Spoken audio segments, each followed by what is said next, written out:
Hello बच्चों, अभी मैं क्लास 8 को linear equation in one variable पढ़ा रहा हूँ। एक्सरसाइज 2.2 एनसीईआरटी के बुक से। कल दो नंबर तक का क्वेश्चन मैंने सॉल्व करके आपको बताया था। अब बारी बारी से मुझे लगता है कि आप बना रहे हैं या नहीं बना रहे हैं। मैं तीसरा नंबर क्वेश्चन आपको बता रहा हूँ। 3 नंबर प्रश्न क्या बोल रहा है? एक समद्विबाहु त्रिभुज का आधार 4.3 सेंटीमीटर तथा उसका परिमाप 4.2/15 सेंटीमीटर है। उसकी बराबर भुजाओं की माप ज्ञात कीजिए। देखिए, यहाँ पे समद्विबाहु त्रिभुज बोल रहा है, तो ध्यान देंगे इस तरह से। कहने का मतलब है कि समद्विबाहु त्रिभुज, इंग्लिश में उसको आइसोसेलेस ट्रायंगल बोलते हैं, जिसकी 2 भुजाएं बराबर होती हैं। तो बोल रहा है कि आधार कितना है? 4/3 सेंटीमीटर, और ये दोनों भुजाएं बराबर है। मान लीजिए दोनों को x 1 सेंटीमीटर है, दोनों भुजाएं बराबर हैं। अब देखिए इसका परिमाप क्या होगा। दिए गए त्रिभुज की परिमाप बराबर क्या हो जाएगा? तीनों जुट जाएगा। एकदम सिंपल समझिए, तीनों भुजाओं को जोड़ देंगे तो क्या हो जाएगा? उसका परिमाप निकल जाएगा।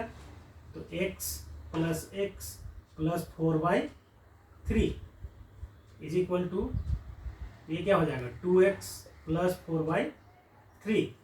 लेकिन परिमाप तो यहाँ ऑलरेडी दिया हुआ है, तो इसलिए हो जाएगा प्रश्नानुसार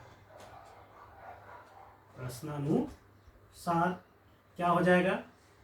2x + 4/3 इज इक्वल टू 4/2/15, यानी कि 4.2/15, जिसके कि बराबर होगा। अब इसको हम लोग हल करेंगे।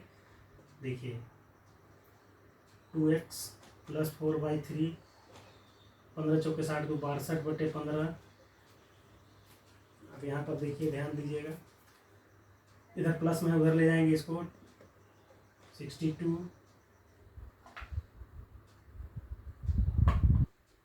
62/15 minus 4/3 implies 2x is equal to 15 हो जाएगा। एलसीएम तीनों का 15 के 62 इधर हो जाएगा। 3 × 5 = 15, 5 चौके 20। देखिए ध्यान दीजिएगा, मेरा मैं कैसे बना रहा हूँ। 62 में 20 हो जाएगा, 42 बचेगा बटा 15। अब यहाँ देखिए x बराबर क्या हो जाएगा? 42/15। यहाँ गुना में है तो इधर आकर के भाग नीचे चला आएगा। अब कट जाएगा, इसको काट देते हैं। 2 कहीं 2, 2 दूनी 4, 2 कहीं 21, फिर 3 से कटेगा। 3 × 5 = 15 और 3 × 7 = 21 बराबर 7/5 सेंटीमीटर। इस प्रकार 7/5 ये भी हो गया और ये भी 7/5 सेंटीमीटर। यही निकालना था हमको कि उसकी भुजा कितनी है। तो ये 3 नंबर प्रश्न बहुत आसान था। आप केवल ये दोनों भुजाएं बराबर होंगी, इस पर आपको ध्यान देना था। चलिए 4 नंबर में कोई प्रश्न आपको बता रहा हूँ, तो मिटाता हूँ।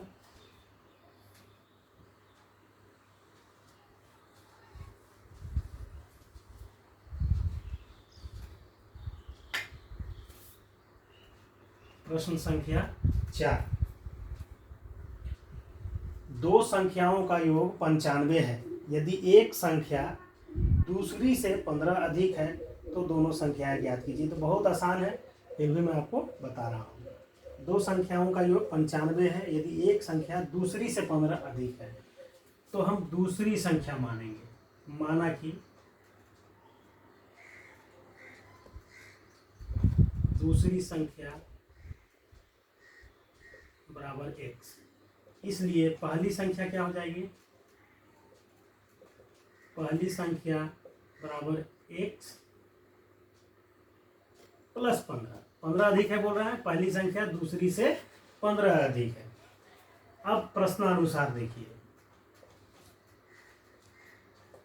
ये दोनों संख्याएं ज्ञात हो गई। पहली संख्या दूसरी से 15 अधिक है, निकल गया। अब बोल रहा है दोनों संख्याओं का योग कितना है? 95। तो x + 15 = 95 इम्प्लाइज देखिए 2x plus 15 is equal to 95 हो गया, implies 2x is equal to 95 minus 15 हो जाएगा, प्लस है तो उधर जाकर माइनस हो जाएगा। 2x इज इक्वल टू 5 है 5, 0 9 में 1 8, इम्प्लाइज x इक्वल टू 80/2 यानी कि 40। तो यानी कि क्या हो गया, दोनों संख्याएं ज्ञात कीजिए बोल रहा है ना। तो दूसरी संख्या बराबर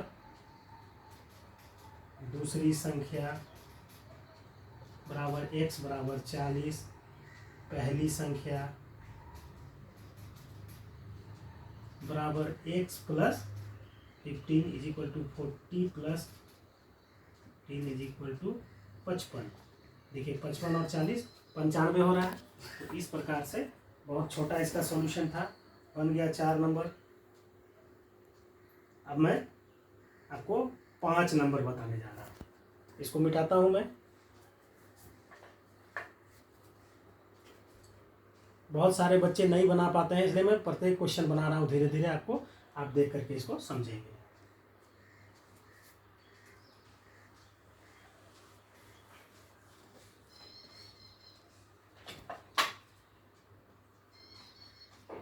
प्रश्न 5 बहुत आसान है। दो संख्याओं का अनुपात 5:3 है, यदि उनमें अंतर 18 है तो संख्याएं ज्ञात कीजिए। देखिए 5 नंबर प्रश्न आप ध्यान से पढ़िएगा। अनुपात क्या है दो संख्याओं का? 5:3। अनुपात और समानुपात पिछली कक्षा में भी हमने आपको 7 में पढ़ाया है। अभी ध्यान देंगे, माना कि अनुपात का संबंध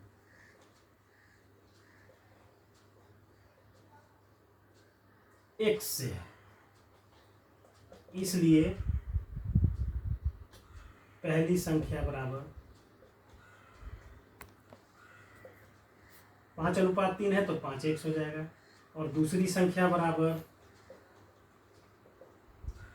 3 है तो 3x हो जाएगा। 5:3। अब बता रहा है इन दोनों का अंतर 18 है, तो यानी कि अंतर 5x में अगर 3x को मैं घटा दे रहा हूं, प्रश्नानुसार यहाँ पर लिखेंगे, इसको लिखना नहीं भूलेंगे, या तो 80 लिखेंगे या तो प्रश्नानुसार दोनों में से कुछ लिखेंगे।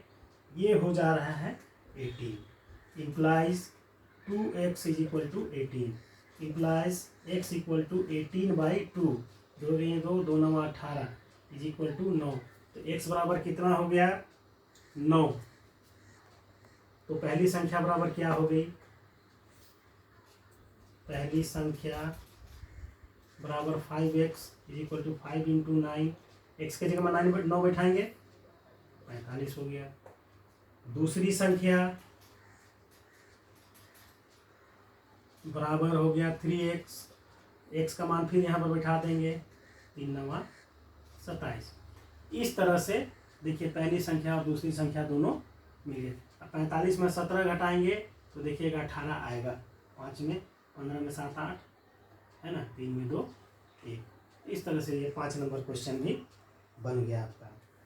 तो अभी हमने आपको 3 प्रश्न बनाया है। अब दूसरे वीडियो में अगला 3 प्रश्न का भी सॉल्यूशन मैं आपको भेजूंगा, इस प्रकार पार्ट बाय पार्ट करके भेजूंगा कि आप उसको अच्छी तरह से समझ सकें। धन्यवाद।